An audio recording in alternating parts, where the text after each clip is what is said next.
des bébés phoques en peluche, des manteaux de fourrure pour les connes qui veulent se mettre ça sur le dos. Et voilà. Brigitte Bardot nous a quittés et cette petite vidéo est un hommage à elle et en particulier au grand travail qu'elle a fait, au grand service qu'elle a rendu pour la cause de la protection des animaux, pour la cause ultimement on peut dire du dharma ou de la loi avec un grand L. Hare Krishna, Krishna Krishna, Hare Hare. Bienvenue, si tu es là pour la première fois, je m'appelle Charles Vorer.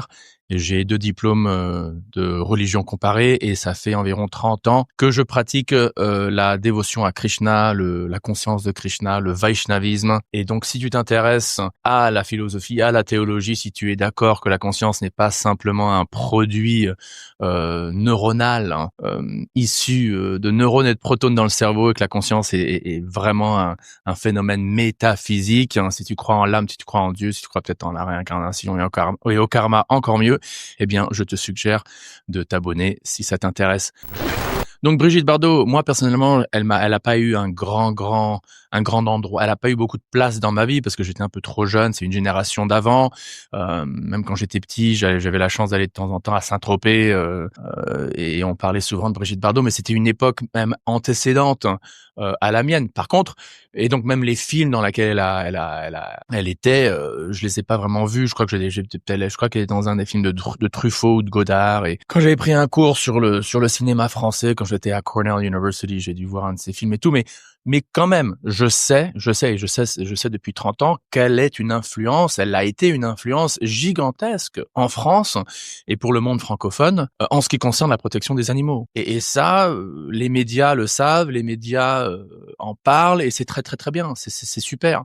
Pourquoi est-ce que c'est important pour moi en tant que dévot de Krishna, quelqu'un qui pratique le théisme védique, on peut dire, venant du mot Veda, les textes védiques, Bhagavad Gita, etc. Si tu sais pas vraiment, tu peux aller là et voir mes lives où on parle en profondeur de ces textes, en particulier la Bhagavad Gita, le chant de Dieu. Un des principes fondamentaux de la dévotion à Dieu, d'un point de vue rationnel et logique, que dire qu'il y a des références dans ces textes sacrés, c'est la compassion envers tous les êtres et pas en particulier, mais y compris les animaux. Je vais vous citer un verset de ce fameux texte, la Bhagavad Gita, où Krishna, Dieu, soi-disant, parle et il dit, au 5e chapitre, verset 18, si je ne me trompe pas, Vidya Vinay Sampade Brahmani Gavihashtini Shuni Chaiva Sopagacha Pandita Sama Darshina. Et le mot-clé ici, c'est Sama Darshinaha. Darshan voulant dire une vision une audience, un truc visuel, Darshan.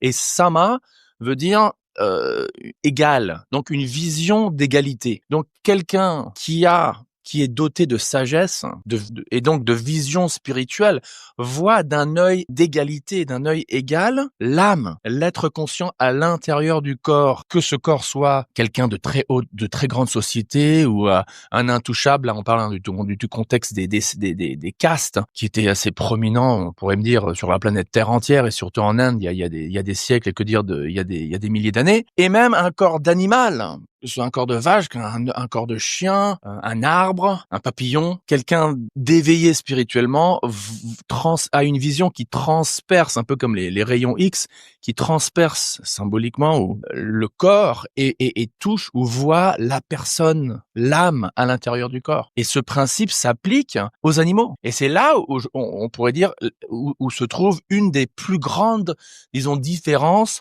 entre le christianisme, que ce soit orthodoxe, protestant ou catholique, peu importe, le christianisme, et aussi d'ailleurs aussi l'islam et le judaïsme, mais bon, parlons du christianisme, et le vishnouisme, ou la conscience de Krishna. Les chrétiens, en général, à part des exceptions comme Saint François d'Assise, par exemple, qui parlait des animaux comme ses frères, ou comme ses sœurs, et qui était végétarien, à ce qu'on entend, n'ont pas cette conception que oui, voilà, les animaux, faut les aimer, faut les respecter autant qu'un être humain. D'ailleurs, on entend souvent que dans le monde chrétien, dans la théologie chrétienne, seuls les êtres humains sont dotés d'une âme. Par contre, les animaux sont dotés pas vraiment d'une âme, mais dans ce qu'on appelle un souffle vital, une sorte d'élan vital. Mais c'est pas vraiment une âme. C'est pas une âme dans un sens ontologique. Dans la Bhagavad Gita, donc ce texte, disons, cardinal des dévots et des dévotes de Krishna et qui a d'ailleurs qui est l'autorité épistémologique la plus connue dans le monde des traditions védiques ou entre gros guillemets hindous.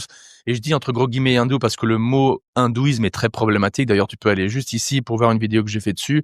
Qu'est-ce qu'on veut dire quand on parle d'hindouisme? L'âme est respectée et perçue de manière trans-espèce. C'est-à-dire, c'est pas seulement chez les êtres humains. C'est pas juste une question de pas être raciste, pas être sexiste, voir qu'on est tous des êtres humains, mais en même temps se gorger de chair animale, sans discrimination. Et penser que, voilà, de toute façon, les animaux, y a pas d'âme. Bon, allez, on va être gentils. Ils ont un souffle vital. Non. Et là, donc, il y a un verset très important à cet égard, qui se trouve dans le 5e chapitre, verset 18 de la Bhagavad Gita, où Krishna, Dieu, posément, dit Vidya Vinay Sampade Brahmani Gavihashini Sunichava Supakesha Paneda Samedachinam. Je crois que je l'ai déjà cité ce verset, pardonnez-moi.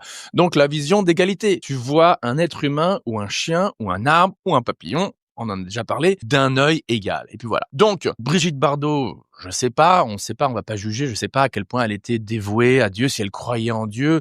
Il y a un interview à la fin de sa vie, là, récemment, d'ailleurs, il est là, regardez, écoutez, si j'arrive à le trouver, il est là, regardez. Vous voyez, la vie est toujours considérée comme une espèce de pic, alors on monte avec plus ou moins de difficulté. On arrive en haut, alors, suivant les gens, c'est 30 piges, 35, 40, et puis alors après, c'est la dégringolade. Non, c'est pas parce que ça, tout d'un coup s'altère, qu'il peut y avoir une douleur, que ça fonctionne moins bien.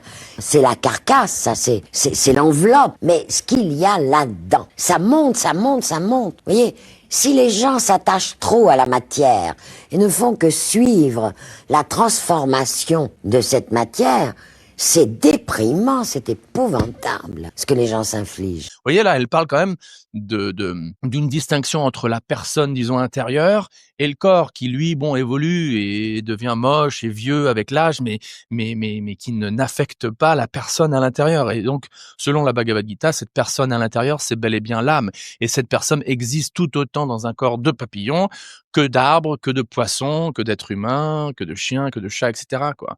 Et donc, se battre pour la cause de la protection des animaux, se battre pour une France qui arrête de tuer des millions d'animaux toutes les années, simplement pour satisfaire le palais, le palais incontrôlé des êtres humains qui sont avides de sang, c'est un grand travail. C'est un grand travail, et c'est pour cela qu'elle sera appréciée et adorée pour des décennies et des siècles à venir. Donc, nous remercions Brigitte Bardot pour tout le travail qu'elle a fait, son sacrifice pour la cause du Dharma, on peut dire, et en particulier pour cette cause spécifique de l'ahimsa, de la non-violence, de la protection des animaux. Et on espère on espère que Dieu, parce qu'on croit en Dieu, donc on espère que Dieu est en train de la guider dans sa prochaine destination, qu'elle soit au paradis avec Dieu ou qu'elle renaisse quelque part, enfin peu importe. Comme Krishna dit dans la Bhagavad Gita, celui qui fait du bien dans ce monde n'a pas de mauvais futur. Je paraphrase, mais c'est ça ce qu'il dit, quoi. Et donc on peut être certain que